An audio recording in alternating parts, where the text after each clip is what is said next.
Se você me encontrasse na rua e me perguntasse qual é meu trabalho, eu diria que trabalho em home office para uma lavanderia. Afinal, essa é a desculpa que me mandaram dar. A realidade? Meu trabalho é ainda mais simples. Toda sexta-feira à noite, me visto bem, vou a um certo teatro no centro, sento e assisto a uma apresentação. É só isso. São apenas algumas horas por semana e acabo ganhando 6 dígitos por ano com todos os benefícios que você possa imaginar. Eu sei, parece bom demais para ser verdade. Quase todo mundo no planeta mataria para ter um emprego como o meu. Pelo menos, talvez, até descobrirem que tipo de apresentações eu sou obrigado a assistir. Antes de começar, porém, preciso que você lembre que sou uma boa pessoa.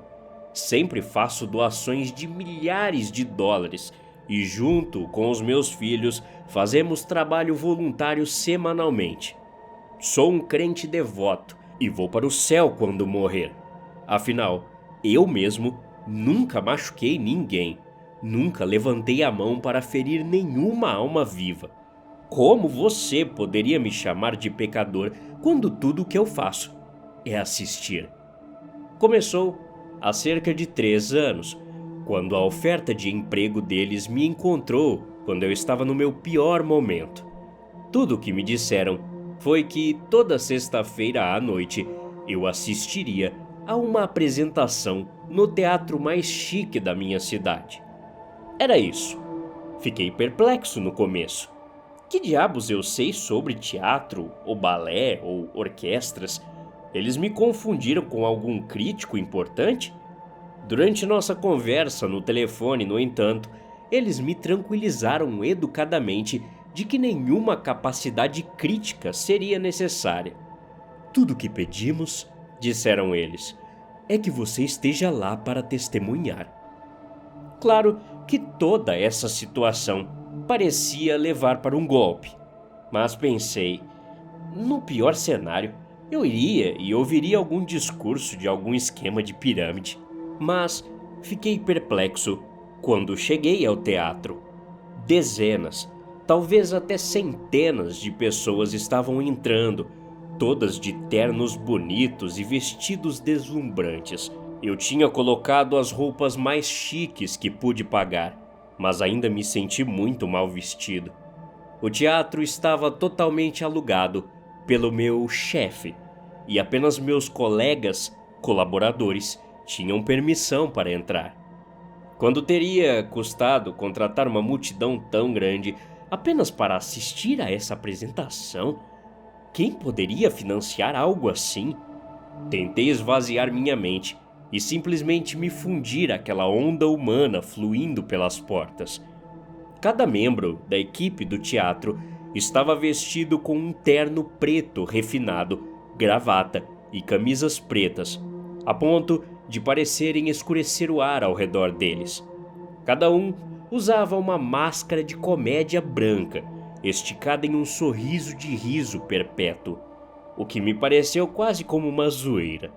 Eles exigiram que entregássemos todos os dispositivos eletrônicos, até mesmo nos apalpando e passando um detector de metais sobre nós. Eles também lembraram a todos os presentes para não saírem de seus lugares em nenhuma circunstância durante a apresentação, recomendando que fizéssemos intervalos para o banheiro antes do início do show, para que quando começasse, permanecêssemos quietos e com os olhos abertos. Eles repetiam a mesma regra, sem distrações, sem desvios, sem lapsos de concentração. Lembre-se, você está aqui para testemunhar. Se eu estivesse sozinho, teria saído na hora que falaram isso. Havia uma sensação estranha na parte de trás da minha cabeça, alguma parte primata de mim, gritando que havia algo terrivelmente errado ali. Mas a mentalidade de manada é algo terrível. Todos os outros pareciam calmos, impassíveis, entregaram seus celulares sem alarde. Houve alguns resistentes, Provavelmente outros novatos como eu, mas eventualmente eles também cederam. Se todos os outros estão seguindo em frente, pensei, por que eu não deveria? Quem quer ser o único idiota que resolveu perder um dinheiro fácil daqueles?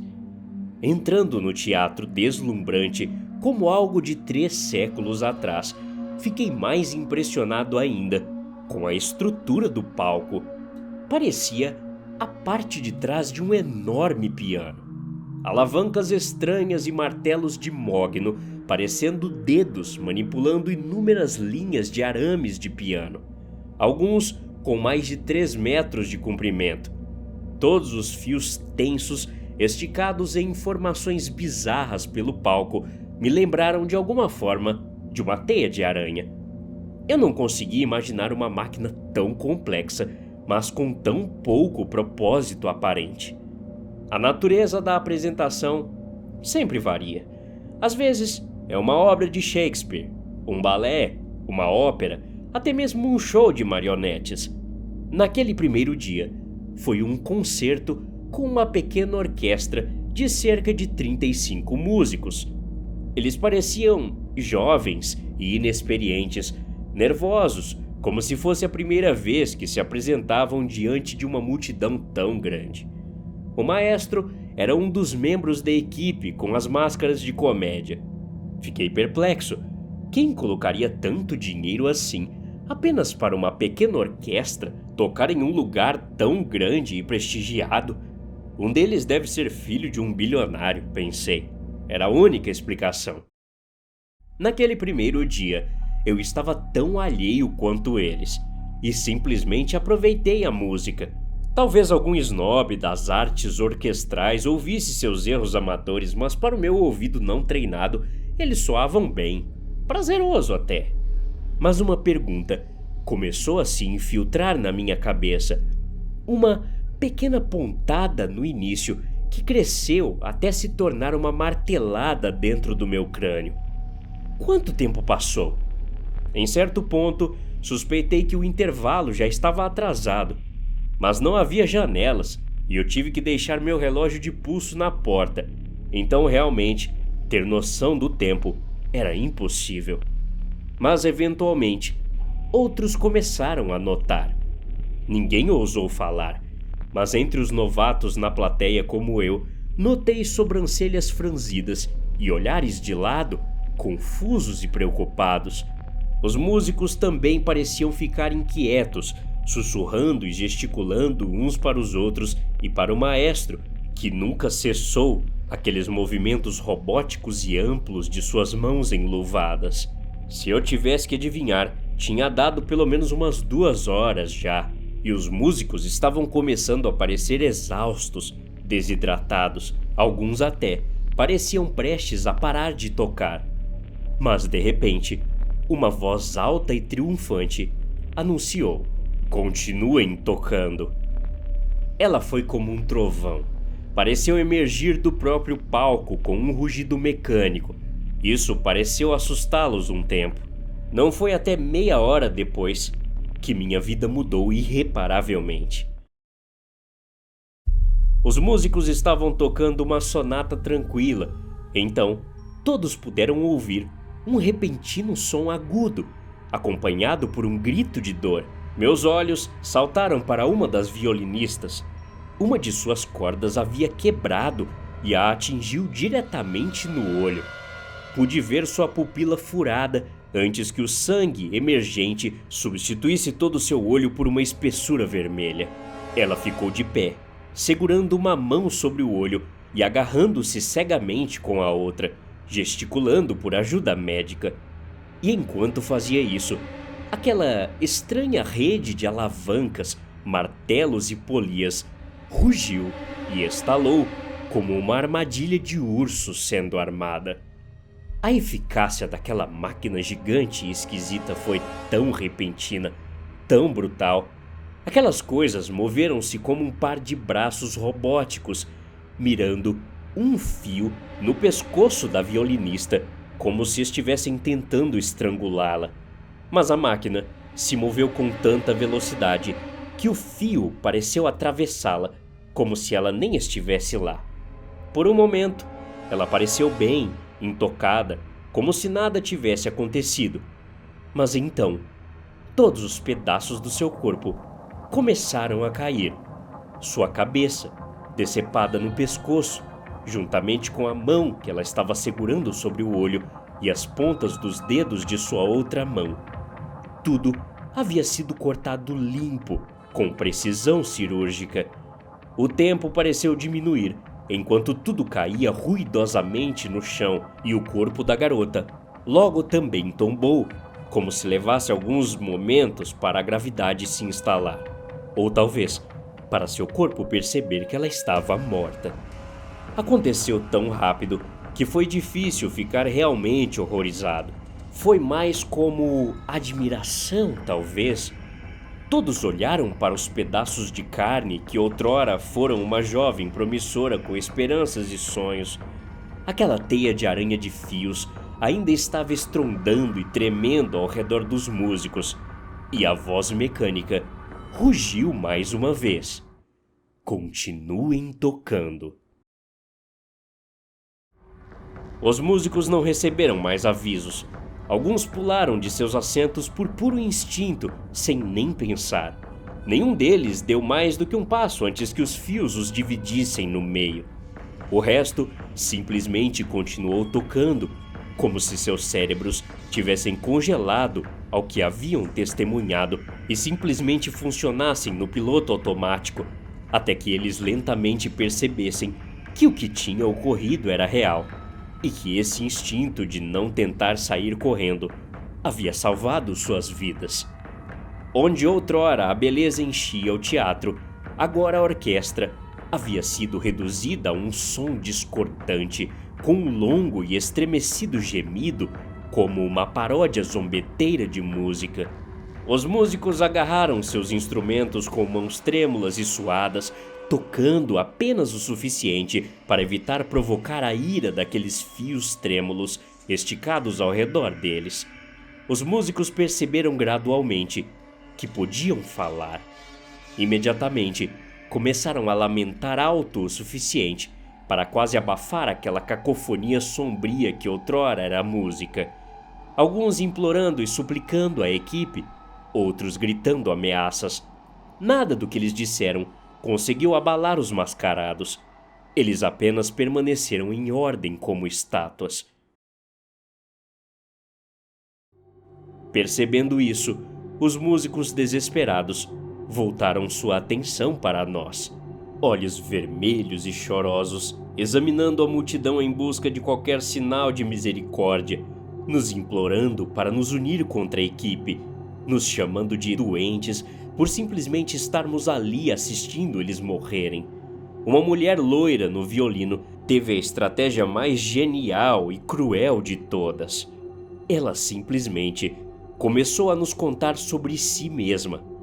Tudo o que ela conseguia pensar derramou-se entre soluços e lágrimas.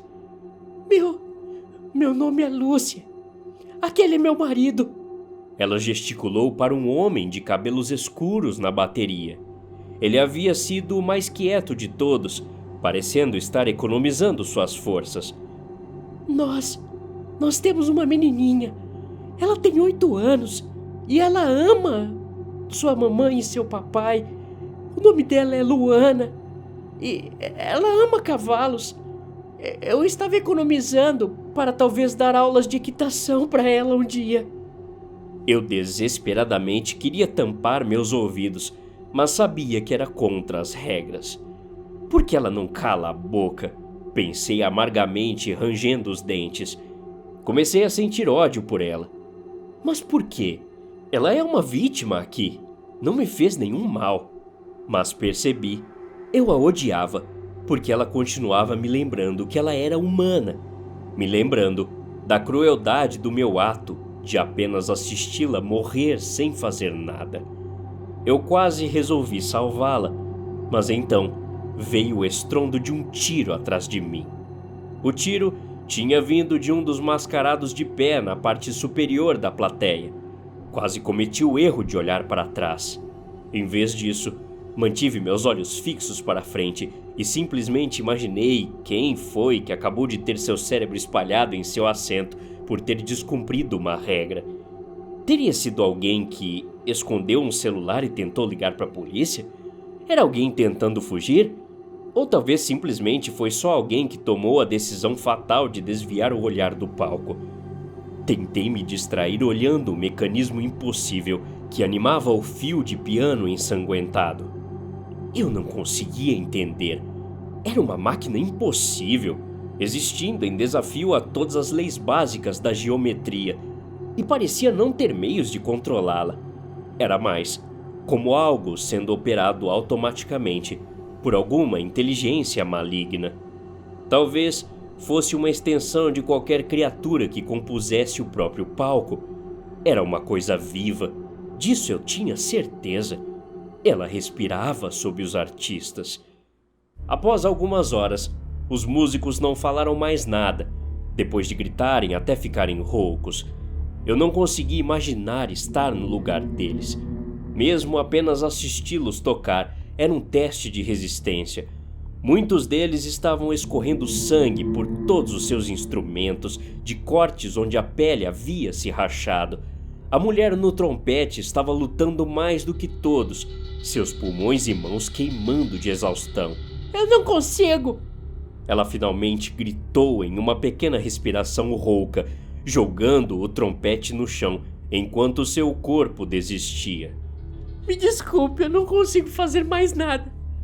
Um fio passou pela sua carne em um instante, e de repente, ela não tinha boca para falar, olhos para ver, mente para pensar. Tudo estava espalhado pelo palco. Outro tiro. Eu tremi no meu assento, suor brotando da minha testa de terror.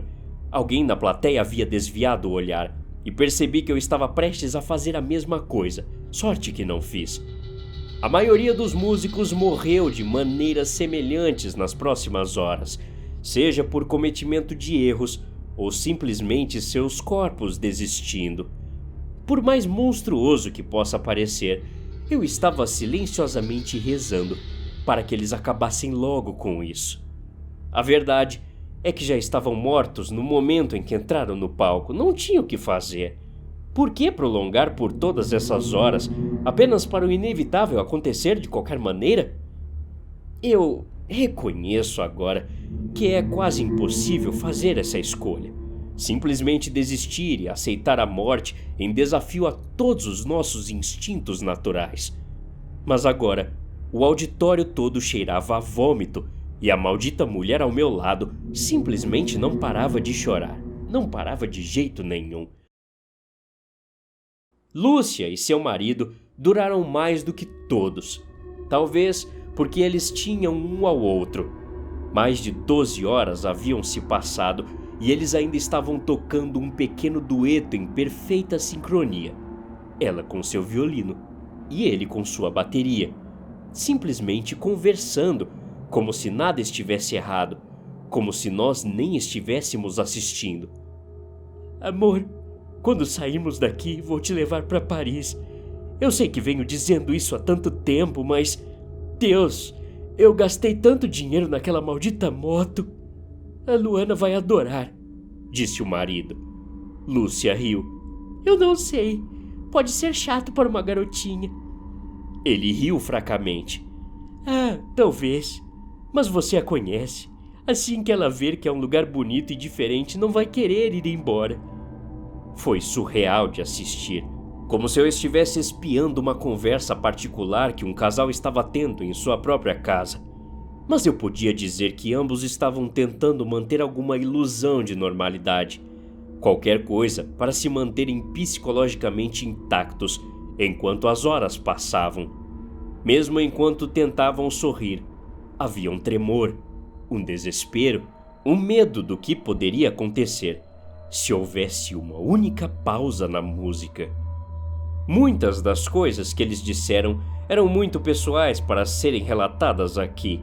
Só posso dizer que eles entraram em arrependimentos antigos, erros passados, resolveram todas as discussões que tiveram em todos os seus anos juntos. Era como se eles quisessem ter certeza de que disseram tudo o que tinham a dizer antes do fim chegar. Mas o marido estava se deteriorando lentamente, ficando cada vez mais tonto, cambaleando, seus olhos se desfocando, sua fala ficando arrastada e sua execução na bateria descuidada. Lúcia tentou desesperadamente mantê-lo focado. Fala comigo, amor. Pense em Paris. Luana vai adorar. Ela tagarelava sem parar. Mas no final, tudo o que o marido conseguiu foram grunhidos de afirmação desanimados. Ele estava encostado em seu assento, e então sua baqueta voou para fora de sua mão. Mesmo assim, ele continuou fazendo os movimentos, como se nem tivesse percebido. Em um momento de consciência, uma clareza repentina se formou em seus olhos e ele olhou para sua mão vazia com descrença. Nesse momento, o fio de piano estava tensionando e vibrando ao redor dele. Foi naquele momento que aquele homem sucumbiu, quando ficou rapidamente em pé e começou a correr. Ele sabia que tinha acabado. Correr foi só um último ato de desafio. Ele até fez contato visual comigo e eu nunca esquecerei a expressão em seu rosto. Então, jogou sua baqueta restante e a trajetória a teria levado diretamente para mim, mas os fios de piano a laceraram no ar, cortando-a em 100 direções diferentes até que ela desapareceu em uma nuvem de pó, fazendo o mesmo com o marido de Lúcia segundos depois. Lúcia não gritou nem soluçou. Ela apenas soltou o menor suspiro, como quando você está no médico e sabe que a injeção é inevitável, mas ainda assim dói. Ela ficou sozinha. Olhou para nós como se quisesse falar, quisesse dizer algo, expressar o que estava acontecendo dentro dela. Mas o que havia mais a dizer? Ela havia passado quase um dia inteiro gritando até ficar rouca com todas as combinações de palavras que conseguia pensar. Nada disso ajudou. Nada disso significou nada. Em vez disso, Lúcia apenas se expressou através da música. Ela começou a tocar o solo mais triste e sombrio que eu já tinha ouvido. Um que eu sabia que ela estava inventando na hora. Um com o qual ela comunicava aquelas partes de si mesma que as palavras não conseguiam abranger. Lúcia olhou para todos nós, um a um, seus olhos vermelhos e injetados de sangue, fazendo contato visual individualmente, como se para nos lembrar que não éramos um coletivo, que éramos todos individualmente responsáveis. Só me lembro vagamente do som agora, como se eu tivesse ouvido em um sonho, e mesmo agora a memória me parte o coração. Ela se apresentou por um tempo que pareceu uma eternidade. Então, no final, lentamente, calmamente, colocou seu violino no chão, levantou-se e fez uma reverência, antes mesmo de ser massacrada pelos fios do piano. Todos de repente se levantaram ao meu redor, e eu também fui imediatamente pego por isso. Nós gritamos, berramos, choramos, jogamos coisas, batemos os punhos nos assentos, rasgamos nossos cabelos, rimos e dançamos uns com os outros. Foi a catarse final depois de todo aquele silêncio, depois de um dia inteiro segurando tudo. Nunca antes eu me senti tão conectado a uma multidão de pessoas em um nível profundo e espiritual. Nós marchamos para fora do teatro, cambaleando como uma procissão de fantasmas, com rostos em branco e olhos cansados. A equipe de mascarados foi tão educada quanto sempre, agradecendo-nos por comparecermos à apresentação e esperando que tivéssemos apreciado o show. Alguns dos mascarados estavam arrastando os corpos dos membros da plateia baleados para fora do teatro. Quando finalmente emergi para o mundo exterior, fiquei surpreso ao descobrir que ainda era a mesma noite em que eu havia entrado. Pelo menos 20 horas haviam se passado dentro daquele teatro, eu tinha certeza, mas para o mundo exterior, apenas 2 horas. Exatamente a duração listada na oferta de emprego. Eu nunca tinha sido explicitamente informado para não revelar o que tinha visto lá. E agora eu sei o porquê. Ninguém acredita em mim. O operador da central de polícia riu de mim ao telefone. Jurei que nunca mais voltaria. Eu tinha sido parte de algo maligno e isso me assombraria para sempre. Mas o ano seguinte foi de constante desespero, dívidas crescendo à medida que as oportunidades de emprego diminuíam em taxas iguais. Esperei por cerca de um ano, mas eventualmente cedi. E para meu horror, a próxima apresentação foi mais fácil. Agora que eu sabia o que esperar.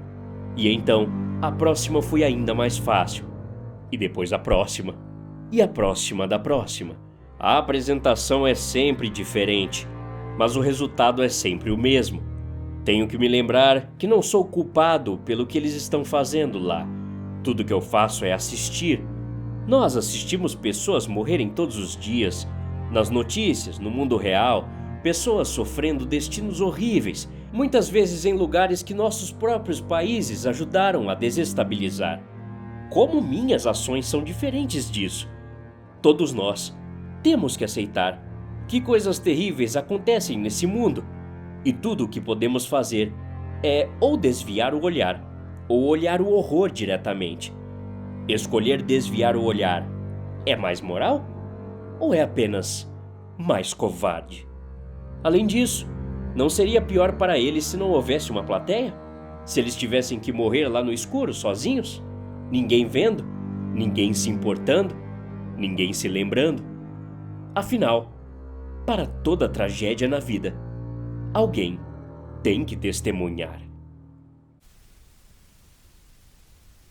Até a próxima. Obrigado.